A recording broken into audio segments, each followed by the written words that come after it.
And at number 10, we unravel the story of the infamous Maywand Kill-Team, a group of soldiers who weren't just killing civilians, but collecting their body parts, like sick souvenirs. Stay tuned because the true ringleader of this terror was a staff sergeant whose charisma and depravity turned a platoon into a gang of murderers. And his final sentencing was a minor footnote compared to the endless cycle of shame he brought upon the entire military establishment. Number 10. Staff Sergeant Calvin Gibbs, the Maywand Kill-Team, Murder and Mutilation. The date, 2010. The location, Maywand District, Kandahar Province, Afghanistan. The crime, murder of Afghan civilians and the mutilation of their corpses for trophies. The sentence, November 10, 2011, life imprisonment with the possibility of parole. The deployment of the 5th Stryker Brigade to Afghanistan's Kandahar province in 2009 was meant to be a mission of stabilization and counterinsurgency. But within the ranks of the 3rd Platoon, Bravo Company, a poison was spreading. Its source was a man named Staff Sergeant Calvin Gibbs.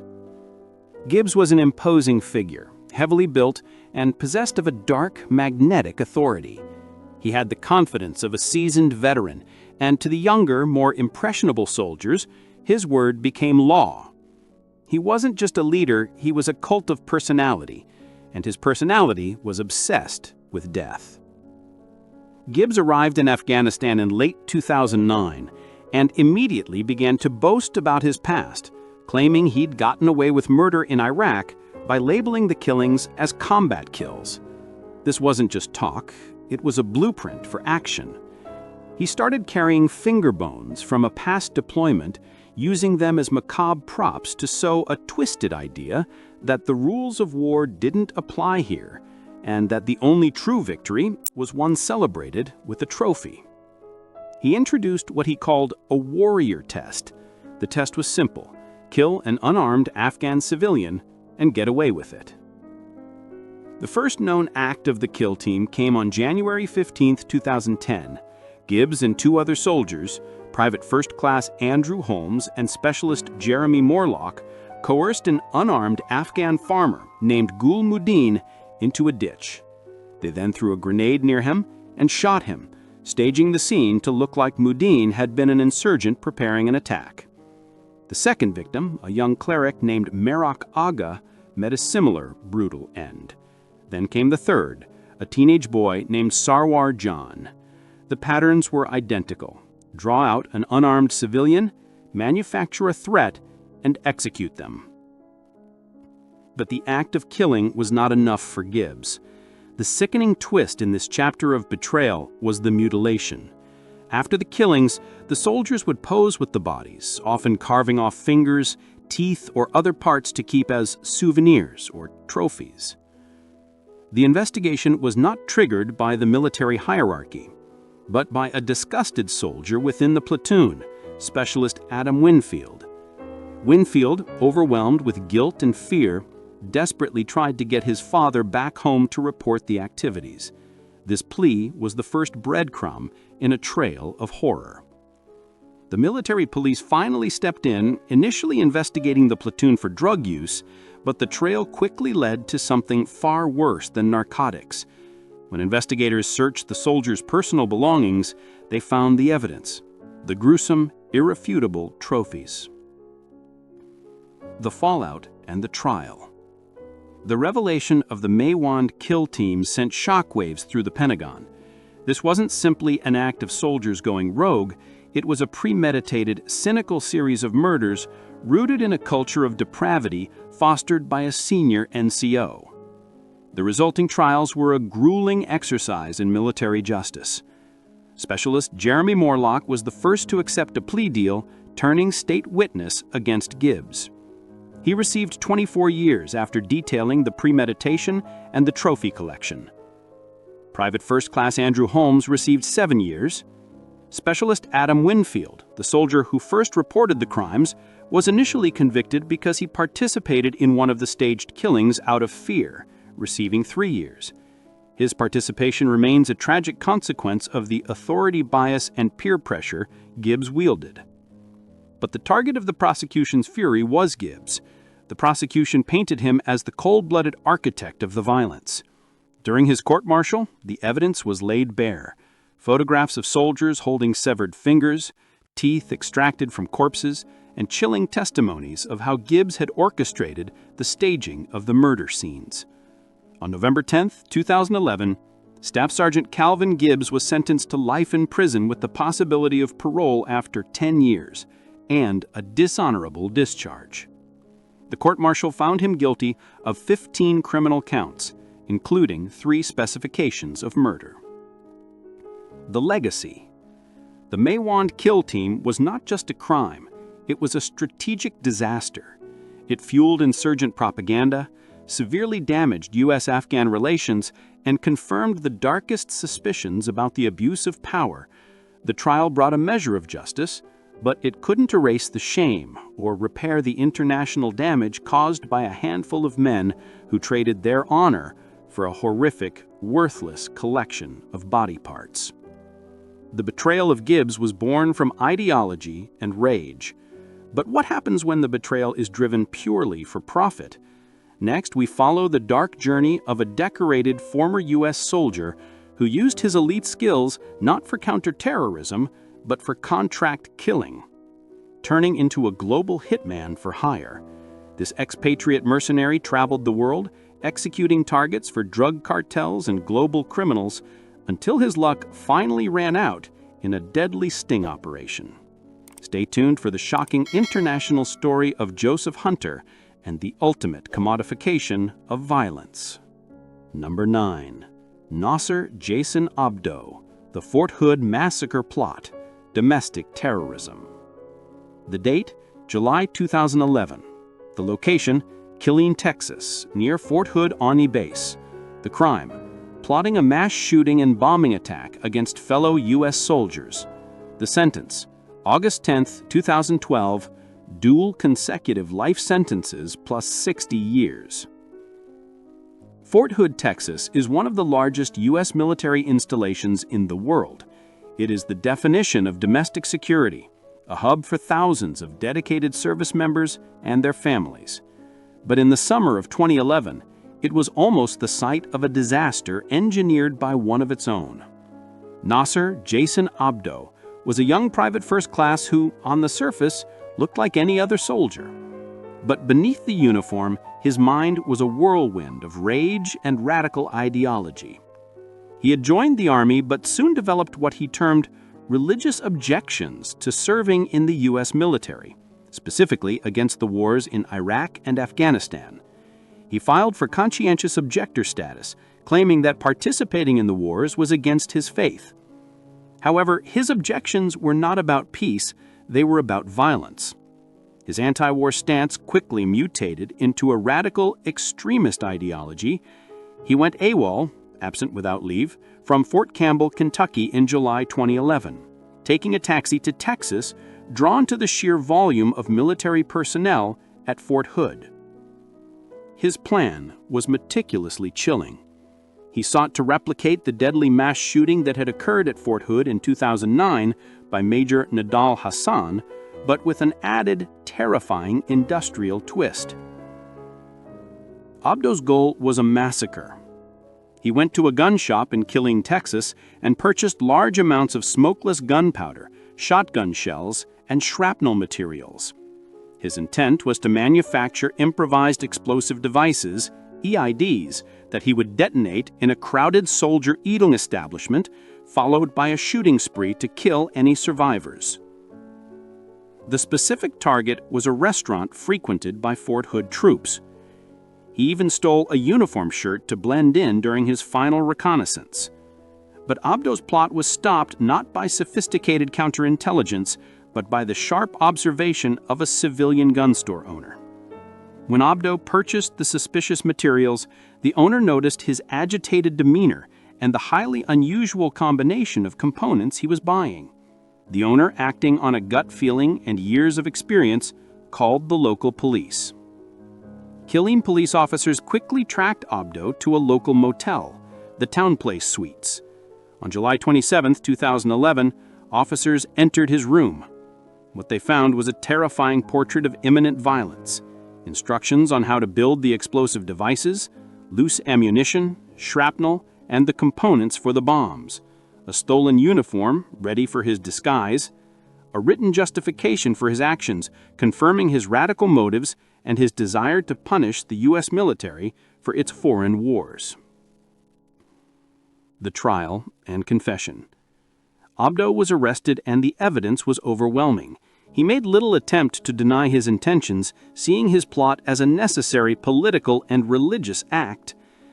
During his trial in the U.S. District Court in Waco, Abdo was convicted on 6 charges, including attempting to use a weapon of mass destruction, attempted to murder federal officers and employees, and carrying a firearm in a crime of violence. The prosecution successfully argued that his motives were clear. He wanted to inflict maximum pain and death on American soldiers.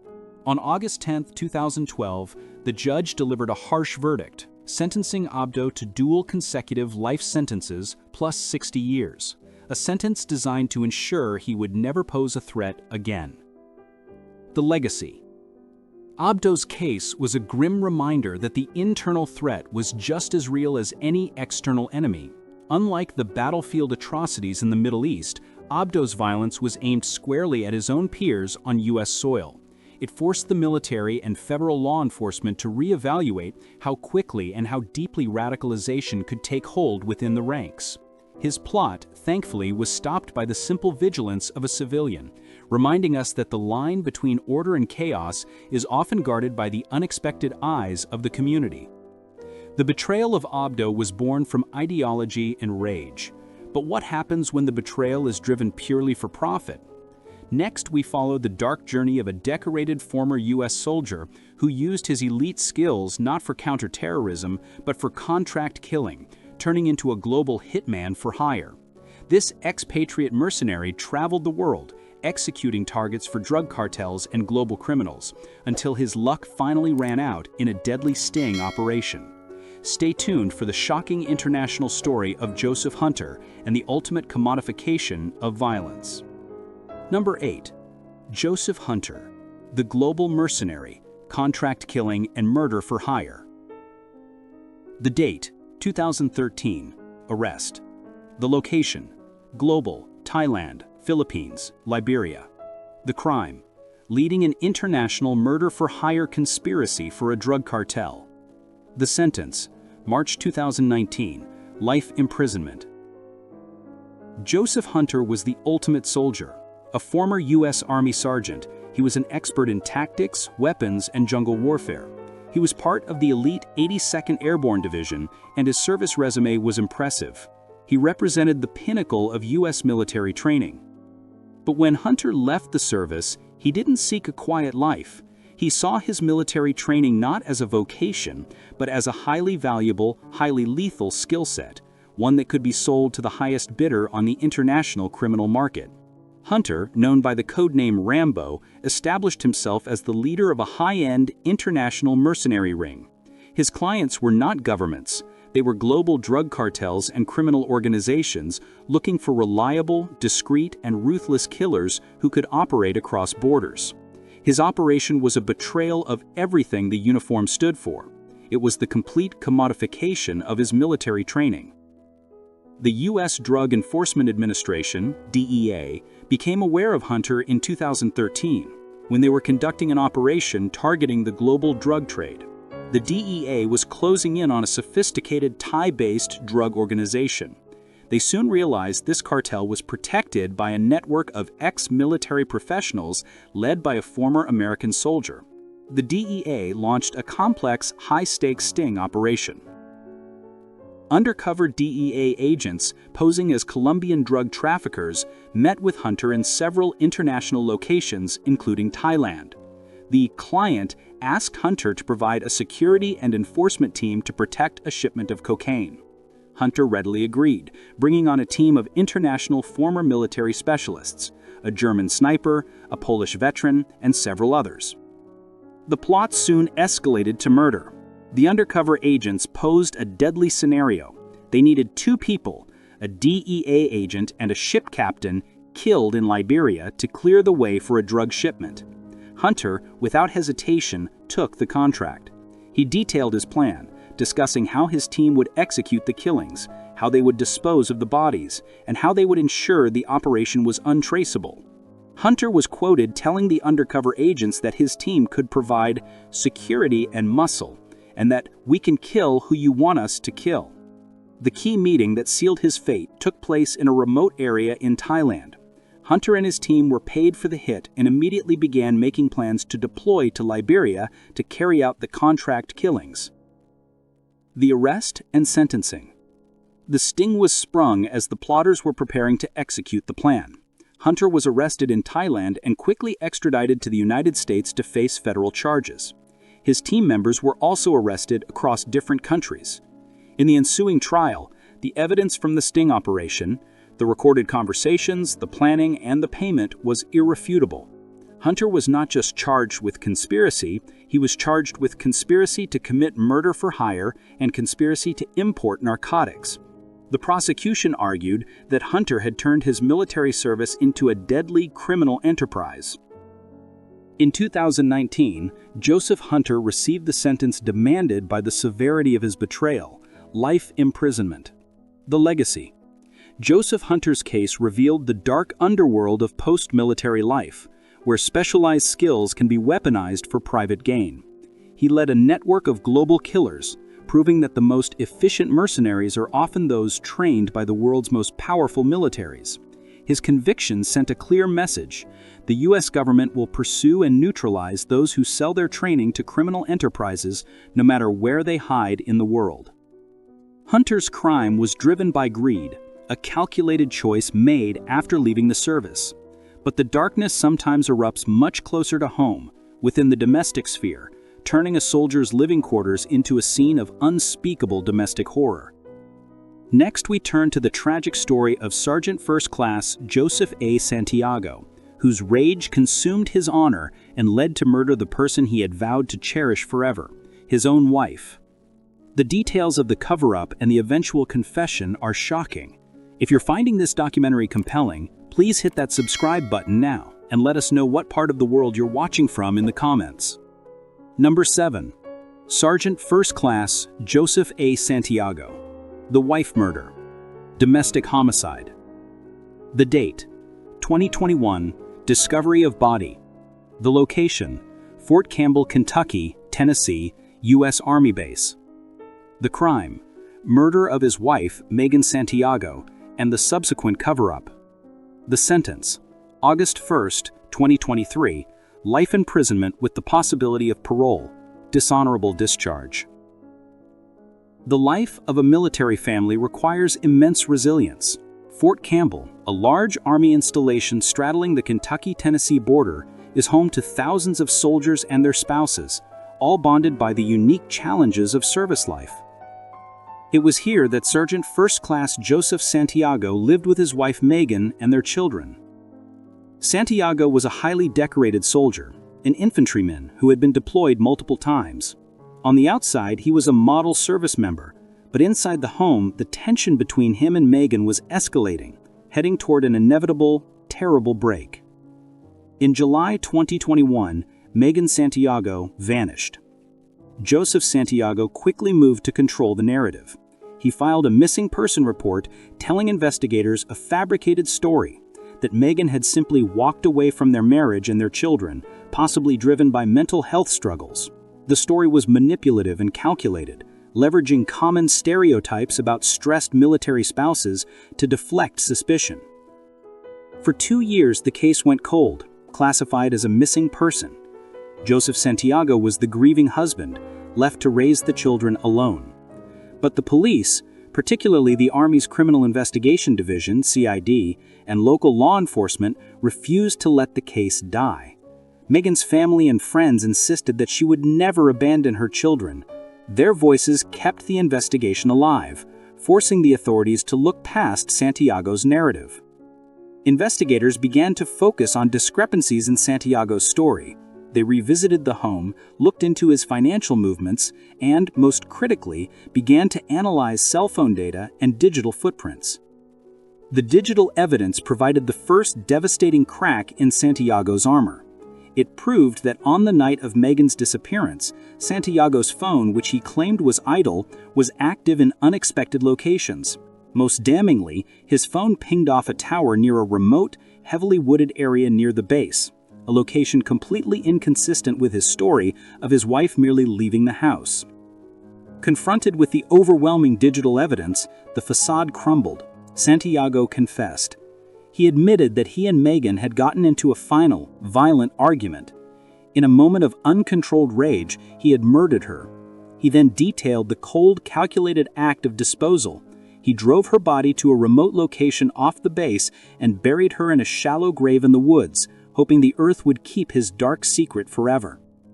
The confession led police to the remote grave site, and Megan Santiago's remains were finally recovered. The trial and betrayal.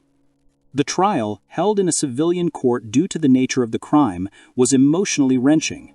The prosecution detailed the brutality of the murder and the appalling callousness of the 2-year cover-up, which had put Megan's family through the agonizing limbo of not knowing her fate.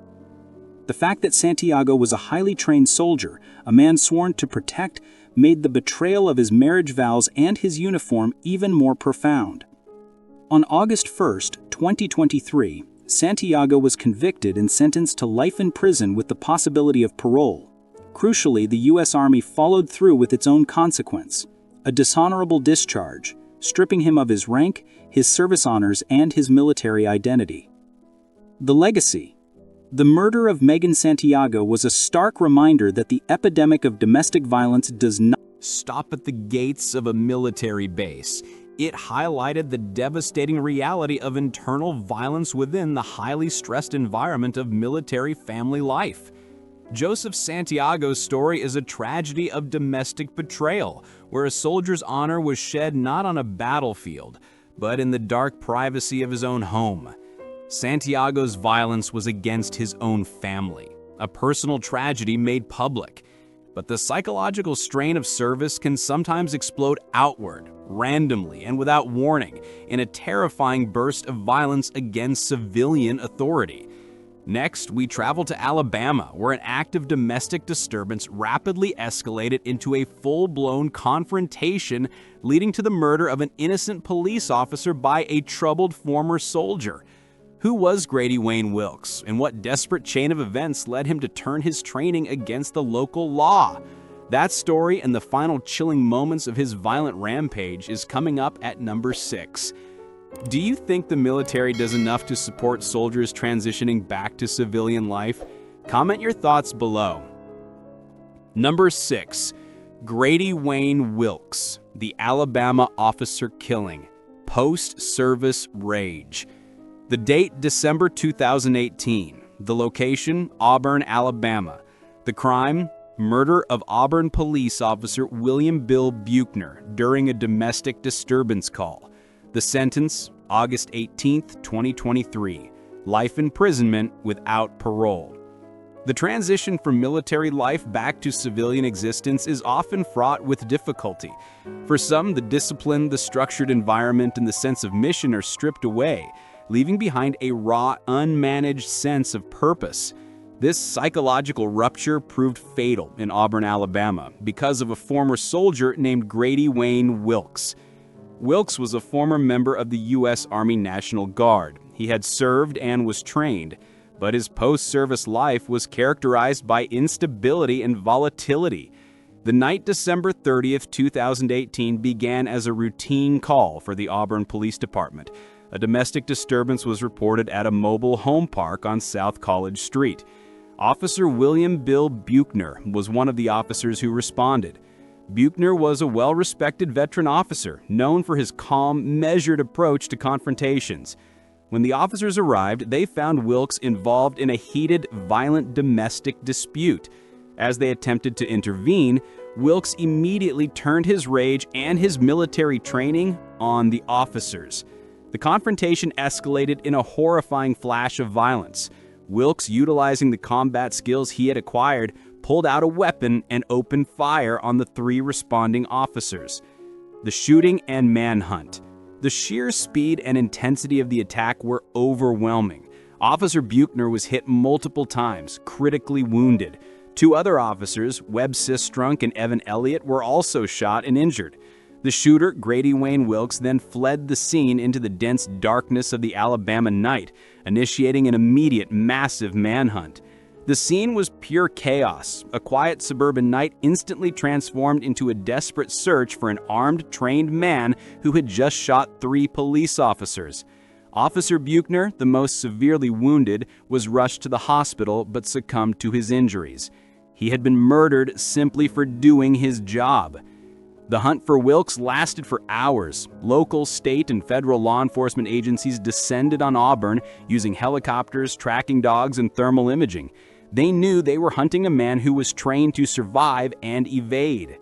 Wilkes was finally apprehended the next morning, found hiding in the woods not far from the scene of the shooting.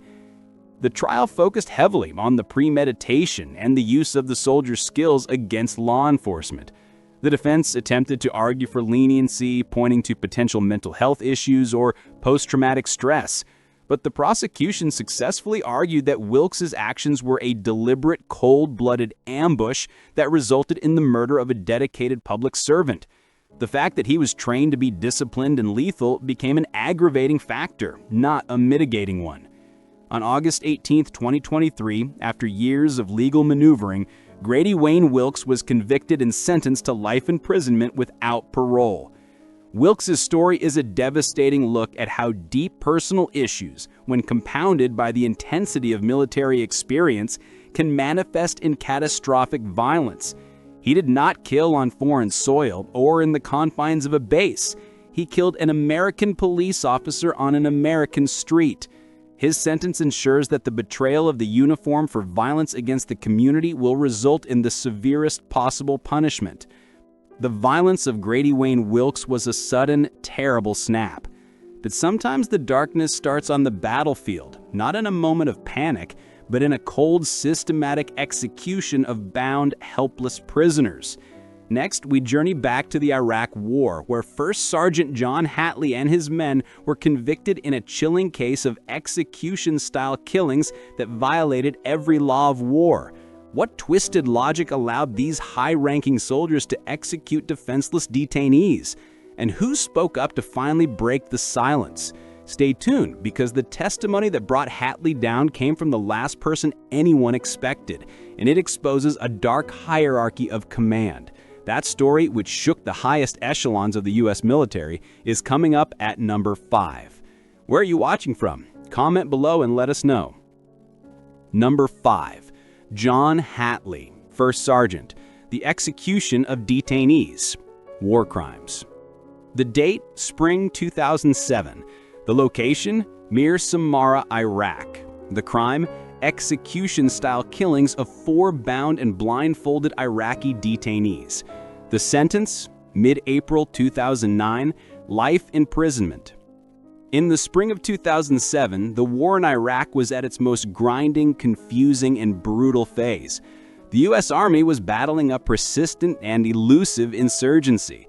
This difficult environment provided the cover for a devastating failure of leadership and morality led by First Sergeant John Hatley.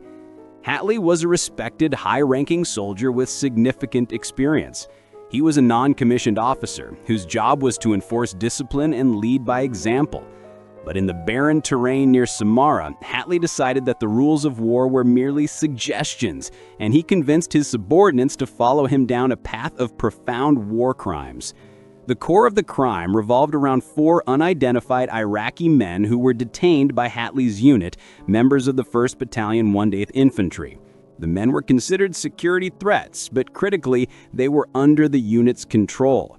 They were bound, blindfolded, and thus protected by the Geneva Conventions. But Hatley and a few chosen subordinates decided that the prisoners were not worth the hassle of processing. In the unforgiving logic of the war zone, they determined that the quickest solution was the final one. Hatley, along with Sergeant Michael Leahy Jr. and Sergeant Terry Bowman, drove the detainees to a remote section of a canal near the Iraqi town of Samarra. The details of the crime, later revealed in court, were chillingly systematic. The 4 detainees were removed from the vehicle. They were forced to kneel on the ground, still bound and blindfolded.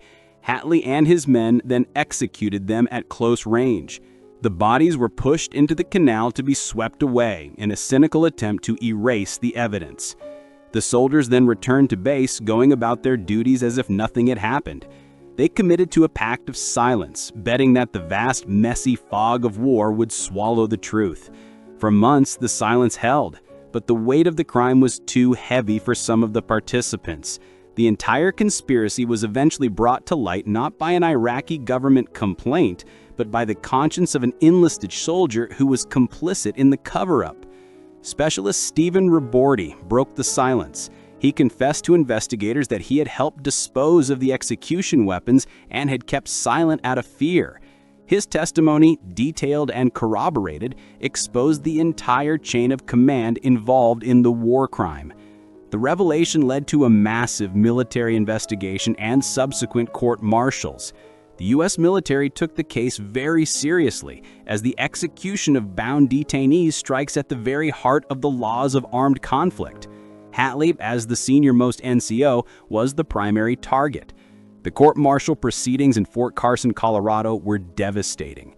Testimony detailed the cold, methodical nature of the killings and Hatley's direct role in ordering the war crime. On April 15, 2009, First Sergeant John Hatley was convicted on 4 counts of premeditated murder. He was sentenced to life in prison and given a dishonorable discharge. Sergeant Leahy Jr. received 19 years, and Sergeant Bowman received 20 years for their roles. The John Hatley case sent a clear, undeniable message to every soldier deployed. The uniform does not give you the right to become a predator. It showed that the U.S. military, even in the middle of a brutal war, would prosecute its own for war crimes. The true heroes were the soldiers like Rebordi, who eventually found the courage to expose their leader's profound betrayal of the Uniform Code of Military Justice and human decency. Hatley's actions were systematic, a failure of command, but the betrayal can also be a personal, single act of extreme cruelty driven by primal rage and sexual violence. Next, we turn to the horrific case of Stephen Dale Green, whose crime in Iraq was so monstrous it ripped apart a family and forced the U.S. military to extradite him for trial in a federal civilian court. We will uncover the details of the Mahmudiyah rape and killings, a crime so unspeakable it became a rallying cry for the insurgency and shamed an entire nation. Number 4. Staff Sergeant Robert Bales, the Kandahar Massacre, unprovoked slaughter. The date?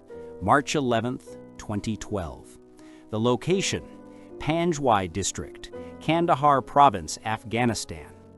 The crime?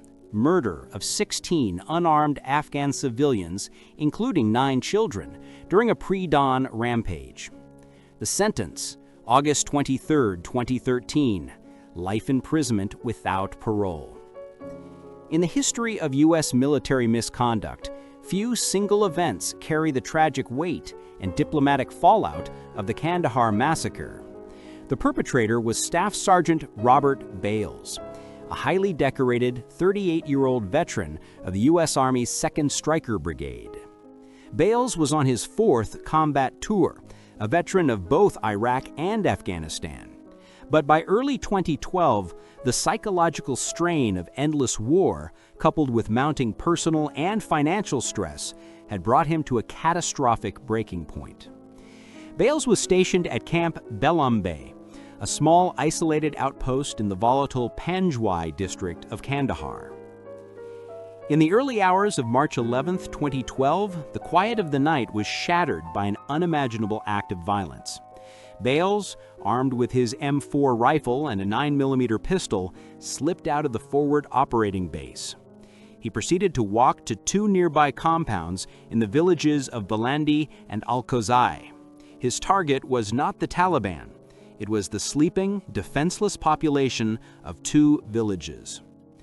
The details of the rampage are difficult to comprehend in their cold brutality. Bales entered the homes and systematically executed the occupants. He murdered 16 unarmed Afghan civilians, nearly all of them women and children. 9 of the dead were children, including a 2-year-old boy. He attempted to burn some of the bodies after the killings, mirroring the desecration seen in the Mahmudiyah case, in a desperate attempt to hide the evidence. After the first village, Bales briefly returned to base, telling a fellow soldier, "I just shot some people." The soldier, possibly in shock or disbelief, did not immediately sound the alarm. Bales then went out again and proceeded to the second village to continue the slaughter.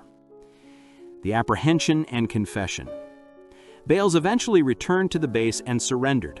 Upon his return, he was reportedly covered in blood and expressed little remorse, though he later claimed amnesia about portions of the events. The aftermath was immediate and chaotic. The massacre sparked massive anti-American protests across Afghanistan, nearly collapsing diplomatic relations and threatening the entire U.S. mission. The tragedy was a gift to the Taliban, providing irrefutable evidence of U.S. brutality against civilians. The U.S. military was determined to handle the case swiftly and severely to mitigate the international fallout. Bales was quickly flown out of Afghanistan and taken to Fort Leavenworth, Kansas, to face trial. The central defense focused on the psychological pressure Bales was under: traumatic brain injury, TBI, PTSD, and the cocktail of stress, alcohol, and sleep deprivation that drove him over the edge. However, the overwhelming evidence of the systematic nature of the killings, the reloading, the distance between the villages, the attempts at arson, convinced prosecutors that the act was deliberate, if not premeditated. In a crucial legal move to avoid the death penalty, Robert Bales eventually pleaded guilty. He offered a halting, almost emotionless confession in court, stating that there was not a good reason in the world for what he had done. On August 23, 2013, Staff Sergeant Robert Bales was sentenced to life imprisonment without possibility of parole. The Kandahar Massacre is a permanent scar on the face of the U.S. war effort in Afghanistan. It remains the deadliest mass murder committed by a single U.S. soldier in either the Iraq or Afghanistan conflicts. Bales's crime became a chilling symbol of the moral degradation and psychological toll that a decade of relentless, ambiguous conflict inflicted not just on the war zone, but on the soul of the American service member. Bales's massacre was an explosion of external rage in a foreign land. But sometimes the darkness lies dormant for decades, finally being unearthed in a cold case that reaches across oceans and time zones. Next, we journey back to the 1980s Germany, where a former U.S. soldier, Tommy Molina, committed a murder that went unsolved for over 40 years, until a breakthrough in forensic science and a determined extradition finally brought him to justice. How did Molina hide his crime for so long? And what crucial piece of evidence finally sealed his fate after 4 decades? That incredible story of delayed justice is coming up at number 3. What cold case involving a service member do you think is next to be solved? Comment below. Number 3. Tommy Molina, the decades-old Germany murder. Cold case solved. The date, 1980s. Exact date varies by reporting, focused on the 1980s era. The location, Germany, near a U.S. military base. The crime, murder of a victim in Germany while stationed abroad. The sentence, 2025, life imprisonment, convicted in Germany. The thousands of U.S. service members stationed in Germany during the Cold War operated in a world of complex jurisdiction, with crimes often handled by U.S. military courts or handed over to German authorities. It was in this environment that Tommy Molina, a former U.S. soldier, committed a murder that became a deep, dark, cold case for nearly 40 decades. Molina served in Germany during the height of the Cold War. At some point in the 1980s, he committed an act of violence that led to a death. The details of the victim and the crime were known to German authorities, but without a clear suspect or sufficient evidence, the case lay dormant. Molina returned to the United States, leaving his crime behind in the past. He lived a seemingly normal civilian life for decades, believing he had successfully outrun the consequences of his actions. However, unlike U.S. law, which has statutes of limitations for some crimes, German law does not place a statute of limitations on murder. The case was never closed, it was merely waiting for the right key to unlock the mystery. That key came in the form of advances in forensic DNA technology. In the early 2020s, German investigators working with a renewed focus on old crime scene evidence were able to extract and analyze degraded DNA samples from the decades-old murder scene. The analysis produced a profile, but the difficulty remained: how to match a German cold case profile to a man living quietly in the United States. The breakthrough came through international police cooperation, likely leveraging shared databases or cross-referencing with U.S. law enforcement records. Investigators were able to link the DNA profile to Tommy Molina. The extradition and trial.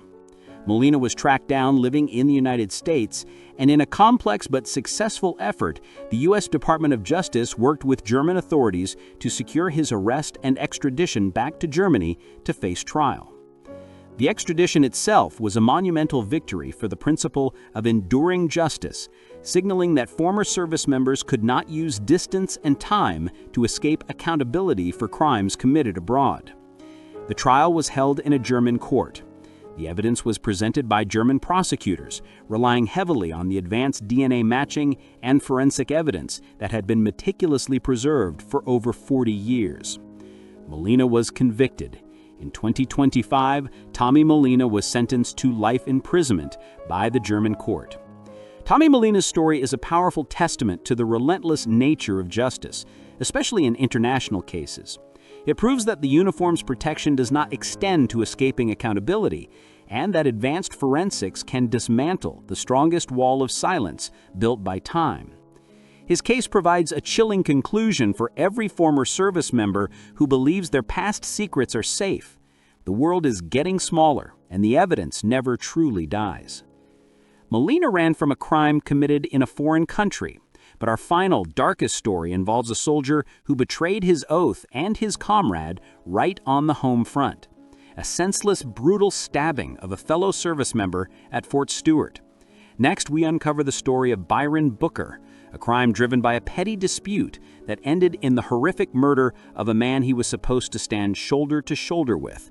The sheer irrational motive for this final betrayal is shocking.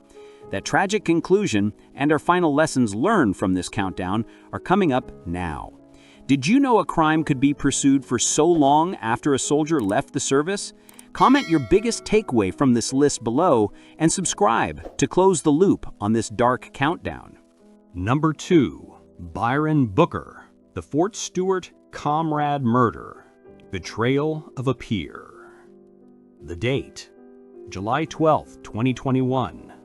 The location, Fort Stewart, Georgia, U.S. Army Base. The crime, murder of fellow service member, Specialist Austin J. Hawk, in base housing. The sentence, February 2, 2023, life imprisonment in federal prison. The military is built on unit cohesion, on the unbreakable bond between soldiers who depend on each other for survival. Fort Stewart, Georgia, is where the Army trains its infantry, men and women who live, train, and fight together. The idea that a soldier would murder a comrade in the sanctuary of their own shared living space is the ultimate betrayal of the unit, the barracks, and the oath itself. This betrayal was committed by Byron Booker, a soldier who on July 12, 2021, murdered his fellow service member, Specialist Austin J. Hawk, in base housing. Booker and Hawk both lived in the base housing at Fort Stewart. The murder was not driven by grand ideology or global crime. It was driven by petty, irrational anger over a domestic, shared living dispute. On that July day, a dispute escalated between the two men. Booker, instead of de-escalating, grabbed a knife and initiated a sudden, vicious attack. Booker stabbed Specialist Hawk multiple times, inflicting fatal injuries. The scene was shocking. A murder committed inside base housing. The victim, a man who should have been safe among his peers. After the stabbing, Booker tried to escape. He fled the base, shedding his uniform and his duty, and attempted to hide among the civilian population. The arrest and federal trial. Local and military law enforcement acted immediately. The murder of a soldier on a federal installation is a top priority, and the manhunt was swift and coordinated. Booker was quickly located and apprehended by law enforcement agencies working in concert with the U.S. Army. Because the murder occurred on federal military property, Byron Booker was tried in U.S. federal court in the Southern District of Georgia. The federal prosecution made it clear that this crime was not just murder, it was an attack on the foundational safety and trust of the U.S. military community. The evidence was clear. Booker had initiated the violence and used a lethal weapon to settle a petty dispute. In February 2023, Byron Booker was convicted of the murder of Specialist Austin J. Hawk. He was sentenced to life imprisonment in federal prison. The legacy. The murder of Specialist Hawk by Byron Booker is the ultimate tragic symbol of betrayal on this list. It proves that the greatest dangers to soldiers can sometimes come from within the ranks, from the person who shares your living space and your oath. The case solidified the resolve of military and federal authorities to seek maximum punishment for those who violate the sacred trust of military fellowship. Booker took a life, shattered a family, and inflicted a deep psychological wound on the entire Fort Stewart community. Where are you watching from? Comment below and let us know. And subscribe for more true crime and unsolved mysteries. Number 1. Sergeant Derrick Miller. The Battle of Contested Truth. Murder or self-defense. The date: September 26, 2010. The location: Masamut Bala, Loghman Province, Afghanistan. The crime: murder of Afghan civilian Atta Mohammed during a battlefield interrogation. The sentence: life imprisonment, later commuted to 20 years, paroled in 2019. The stories we tell about the line between soldier and criminal are usually clear: a moral failure, a fit of rage, or cold-blooded calculation. Sergeant Derrick Miller's case is different. It is a story trapped in the gray dust of the battlefield, a morality play where the witnesses lied, the evidence vanished, and the justice system became as confusing as the war itself. Was Miller a hero protecting his men, or a killer who executed a harmless civilian? For years, the American public was forced to choose. Miller was a Maryland National Guardsman on his 3rd combat deployment, attached to the 101st Airborne Division. His unit was operating in Loghman Province, a brutally hostile area where the distinction between insurgent and civilian was often non-existent. Their base was under constant threat, and intelligence warned of insurgent scouts infiltrating their perimeter disguised as locals. The unit was on edge. On September 26, 2010, a fellow soldier flagged down an Afghan man, later identified as Atta Mohammed, near the defensive perimeter of their mortar unit. Mohammed was a suspicious figure. He had been detained the day before on suspicion of transporting armed men. Miller, concerned for his unit's safety, pulled Mohammed aside for a battlefield interrogation. The stakes were instant and deadly. If this man was a scout, he was prioritizing U.S. targets, and any delay could cost American lives. The interrogation took place in an open area with an interpreter and one other soldier. Miller, trained in recognizing enemy tactics, procedures, and techniques, found the man's answers full of contradictions. He claimed he was an electrician, then a plumber, but had no tools. He claimed he couldn't drive, but was carrying car keys. The frustration, the exhaustion of constant combat, and the certainty of the man's deception all boiled over. Miller later testified that he became verbally aggressive, possibly making a threat. Then the narrative shatters into two irreconcilable pieces. The soldier's version, Miller's claim. The situation went critical. Atta Muhammad became enraged and suddenly lunged, attempting to grab Miller's 9mm Beretta pistol. In the ensuing struggle, Miller fired one shot into his head, killing him instantly. Miller claimed it was a clear-cut case of self-defense, a response to a lethal threat aimed at preserving his life and the security of the base. The prosecution's version, the witness's trial testimony. The shooting was not self-defense, it was premeditated murder. Witnesses claimed Miller, angered by the man's lies, forced him to the ground, straddled him, and then executed him point blank. The man never fought back. The differences were profound. Self-defense versus cold-blooded execution. The fate of Sergeant Miller, his life, his freedom, and his honor rested on which version a military jury would believe. The deck was stacked. The prosecution successfully argued the man was a civilian, not a threat. But the truth about the witnesses, the interpreter, and the other guardsmen was far darker than anyone in the courtroom initially understood. What threats and promises were made behind the scenes to change their stories? And how could justice itself be coerced?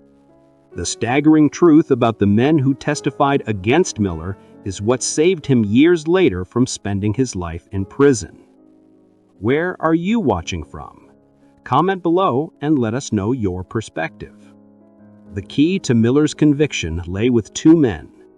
The Afghan interpreter provided testimony against Miller.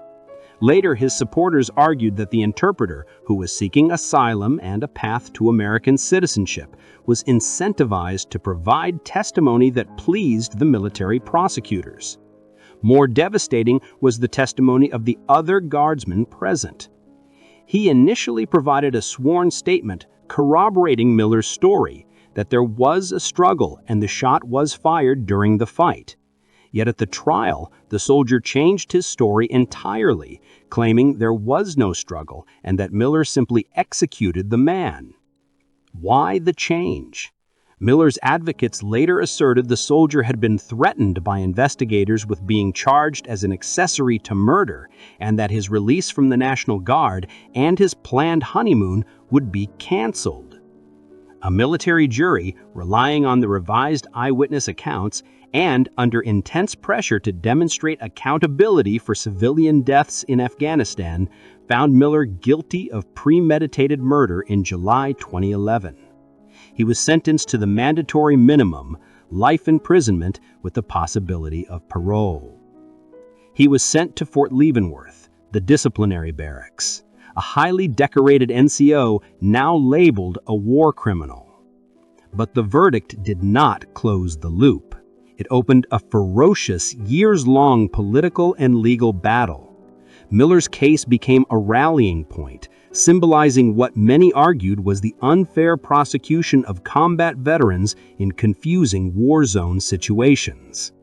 His defense team and a powerful network of advocates relentlessly focused on the procedural injustice and the coercion of the witnesses. They highlighted the lack of physical evidence, no comprehensive autopsy, no photographs of the body, and the fact that an attack on the base did in fact occur less than an hour after the shooting, supporting Miller's contention that Muhammad was in fact a scout.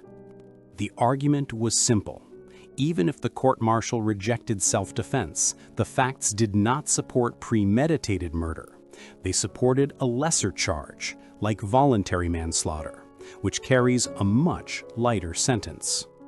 In April 2018, after massive political lobbying, the Army Clemency and Parole Board finally acted. They acknowledged the contextual factors and the controversy surrounding the conviction, reducing Miller's sentence to 20 years.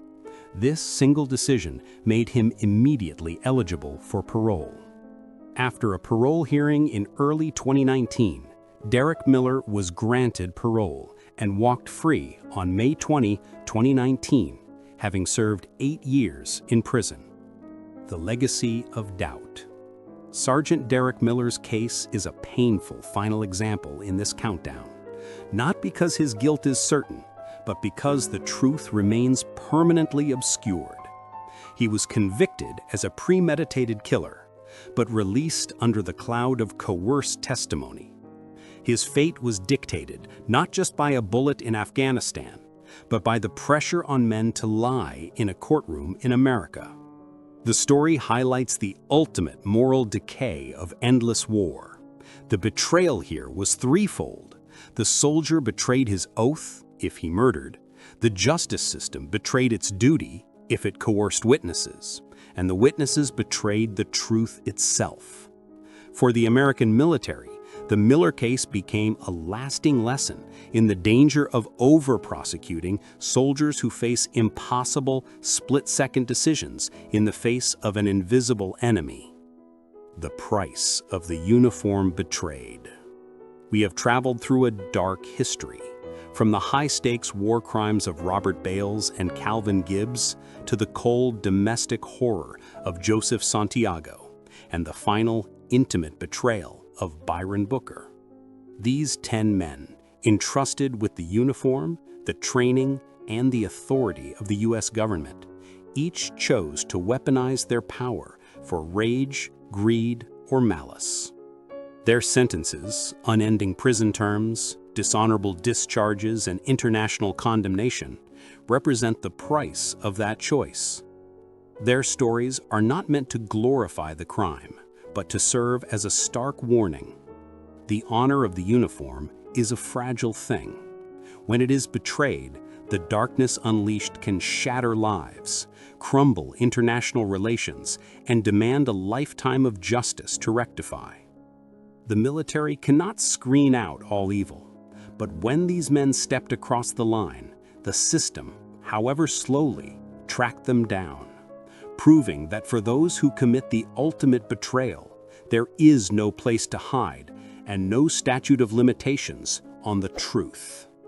What is the most shocking truth revealed in this countdown? Let us know in the comments below. And if you want more deep dive documentaries into the shadows of history and true crime, make sure you hit that subscribe button.